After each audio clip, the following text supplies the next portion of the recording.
All right, let's move into part 2. We spent some time already looking at the first few components within culturally responsive PBIS. We've looked at identity, voice, supportive environment, and now we're going to move into the last two, situational appropriateness and data for equity. Before we move into situational appropriateness, we want to look at how SEL is framed and that connection between PBIS and SEL when we talk about teaching these skills. So we know that the school-wide matrix can be used to teach those critical SEL skills based on the 5 competencies. So we might have engaged in some of this conversation, or we might be embarking on that as we've just created our matrix. We want to take some time to look at SEL. And how it can be supportive of all students. So in a recent ASCD article, and the hyperlink is here, as well as a link to the article in the Schoology group, Dina Simmons, who is Assistant Director at the Yale Center for Emotional Intelligence, shares a question as it relates to the teaching of these skills. She asks, why teach relationship skills, for example, if the lessons do not reflect on the interpersonal conflicts that result from racism? Why discuss self and social awareness without considering power and privilege, even if that means examining controversial topics? And so in our next discussion question, we want to complete this sentence here. How would we complete it? For staff to engage in these conversations, we often call them courageous conversations or difficult conversations possibly, they will need what? So thinking about that, and you might be wondering, conversations with whom? Well, for staff to engage in these conversations with each other as they learn, or even with students in the classroom, what do we feel they might need?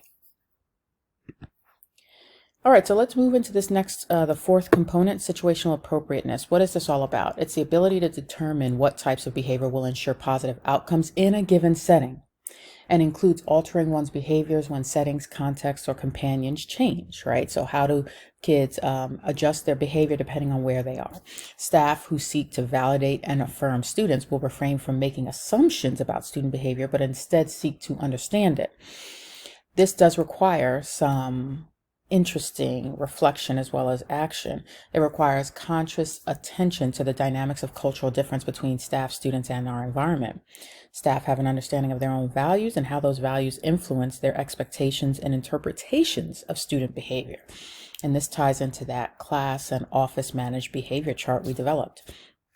Staff also take time to learn about their students' cultural identities and validate and affirm cultural differences. And then when they discover that there might be some of those cultural differences, staff explicitly teach to fluency the expectations in the academic setting, in whichever setting that might be, whether it's a science lab or it might be group work around an English project, and why those expectations are critical to success in that particular setting. So this sounds familiar because in the webinar led by Kent McIntosh, he talked about this activity here, this personal matrix. He talked about how we define what we think school expectations should be, and then engage in an activity with students where they define what it looks like at home and what it looks like in their neighborhood, and compare those with what we have as our school expectations, and really use that as an opportunity to reflect on our school-wide matrix and our expectations and think, are these absolutely necessary within the school environment in order to promote pro-social behavior? So it helps us to compare the two, look at some of the differences between neighborhood, home, and then school, and question ourselves as to the validity of some of the expectations we've included in our matrix. And it can provide that opportunity for deeper reflection. So our next discussion question 8 is, in creating a school-wide matrix that reflects positive student development and our students' cultures, how valuable might this activity be for our school to engage in with students? All right, let's look at that fifth component, data for equity. This involves our culturally responsive systems being based on an understanding that it's imperative to disaggregate data, right? To analyze specific data points for analysis and action planning, and openly discuss trends in the data regarding equity, right? Looking at those trends. We've talked about this in our trainings through PBIS and talking about data-informed decision-making. As teams gain skills in analyzing that disaggregated data, disparate impact becomes more obvious. The American education system was designed by a dominant ethnicity in its origin, so it's easy to assume that current systems are working when the dominant group is responding positively. However, this disaggregated data analysis requires that Teams look at all enrolled groups to determine where business as usual is adversely affecting some subgroups. And again, it is critical to address issues of disparate impact at the systems level, right? So how do we even categorize our classroom and office managed behaviors, for example, as opposed to placing blame purely on students or families? For example, when we hear phrases such as those kids are disrespectful or those families don't value education. And so in our next discussion, question 9, we want to consider the phrase here. It is imperative to disaggregate data for analysis and action planning and openly discuss trends in the data regarding equity. So let's reflect here. What challenges might we encounter in this team conversation and action planning, right? So think about our PBIS team. Think about what challenges might we encounter as a PBIS team as we plan in this manner. All right, and so we're going to dive deep here. Okay, so you all are familiar with the TFI, at least on a tier 1 level. So we've talked quite a bit with all PBIS school teams, and all schools are familiar with the TFI and the 15 features that are part of that tier 1 TFI. So what we're going to do, and the Cultural Responsiveness Field Guide does this, we're going to align all of those 15 features of the tier 1 TFI to each of these 5 components. So you'll see the TFI features kind of out of order because we're going to go through each of these 5 components exactly in the order here that we've presented them. So we're going to go through identity and then voice and then so on. And there are several TFI features that align with each of these 5 components and help to expand our thinking about how to address each of these 5 components within PBIS implementation. All right, so let's start with identity. Okay, so we're going to outline what that TFI feature is that aligns with it. We're going to talk about what the general PBIS assumption is within this TFI feature, and then we're going to elaborate and talk about what this looks like when we're being culturally responsive in our implementation according to this TFI feature. So looking at identity, they align professional development, or 1.7, with this particular component. And our big idea within PBIS is that we have a process for training, right, with staff on how to implement PBIS. So that's the general thought. How do we elaborate around culturally responsive PBIS? So we acknowledge here that professional learning, as we term it in Virginia Beach, focuses on implementation of the PBIS framework. We know that, right? 2, the cultural responsiveness core components described in this guide. So we share those 5 components with our staff.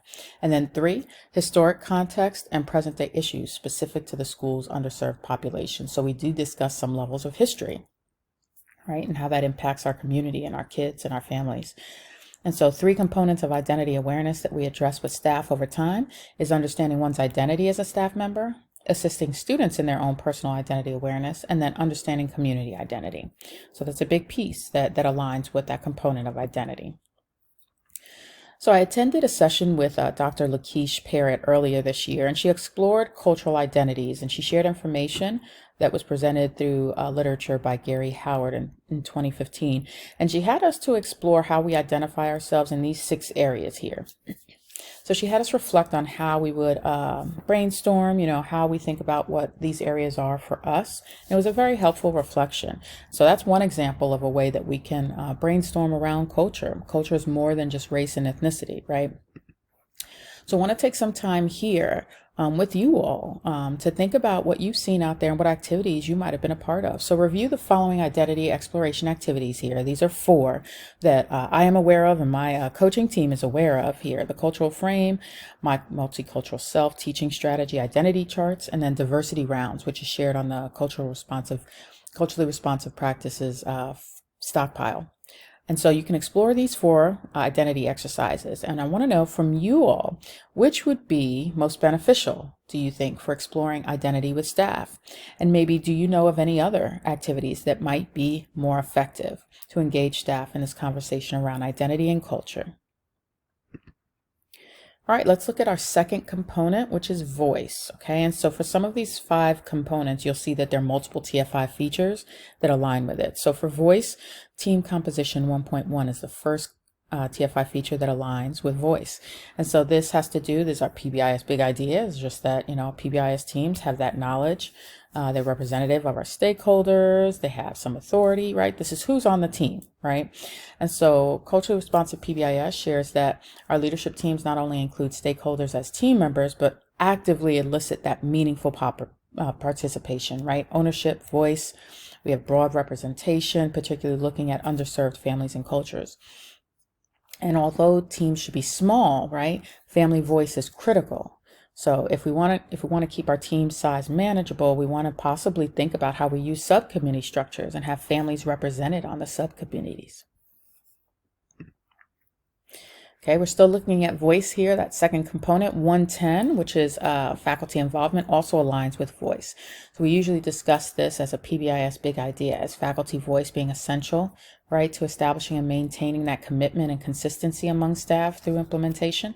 So how do we elaborate on this for culturally responsive PBIS? School staff are actively engaged in all PBIS Tier 1 practices. They demonstrate ownership of the system, and they accept that responsibility for sustaining practices that are effective for all students. So really thinking about some creative ways to involve faculty, our staff, in implementation and the extension of implementation as we think about culturally responsive PBIS. Right, another TFI feature that aligns with voice is 1.11, which is student family community involvement. This actually is a huge piece with culturally responsive PBIS. It is almost a foundation really of it. So when we train around this, in general, we've talked about it means engaging stakeholders, right, in the process of implementation. When we talk about culturally responsive PBIS, we talk about how school teams and staff see students, family, and community partnerships as vital to improving student outcomes. And these partnerships provide that opportunity for voices to be heard, all of those stakeholder voices, and that they have their histories and experiences represented in the school setting. Connections to the school are authentic and collaborative when teams actively seek student, family, and community voice. We've talked quite a bit about this, how to really engage in meaningful participation with these stakeholder groups. And it's critical for teams to engage these stakeholders who are representative of the school's demographics, as well as their underserved populations. So in our next discussion question, 11, let's consider this family engagement activity organized at Northumberland Elementary School. So within this slide deck, it is hyperlinked. However, you'll see below this video in the Schoology group, you'll see that there's a link to this activity. So take a look at this activity, review it, and think about, would your family have enjoyed this activity at your elementary school that you attended? And then think about, can you envision a creative way a representative group of family members can be integrated into our work as a PBIS team?